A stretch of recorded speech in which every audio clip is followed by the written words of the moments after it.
আবারও ভারত পাকিস্তান ম্যাচে রীতিমতো বেঁধে গেল যেন মারামারি। রীতিমতো অভিষেক শর্মা এবং হ্যারিস রাউফের মধ্যে তুলোধনার বকাবকি হলো এবং রীতিমতো মারামারির পর্যায়ে চলে গেল। ভিডিওটি শুরু করার আগে ভিডিওটির লাইক বাটনে প্রেস করে আমাদের 1000 লাইক পেতে সাহায্য করুন।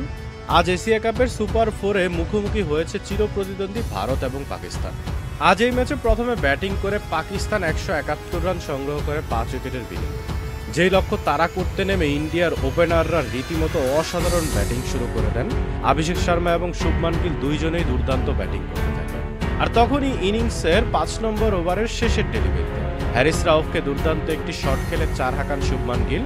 আর 4 খেয়ে যখনই বোলিং প্রান্তের দিকে যাচ্ছিলেন হ্যারিস রাউফ, তখনই শুভমান গিল কিছু একটা বলেন হ্যারিস রাউফকে, যেটার জবাব দিতেই হ্যারিস রাউফ ঘুরে ফিরে তাকান। তারপরে রীতিমতো অভিষেক শর্মার সাথে বাকবিতণ্ডে জড়িয়ে যান হ্যারিস রাউফ। দুইজনের মধ্যে বেশ কিছুক্ষণ বাকবিতণ্ড হয়।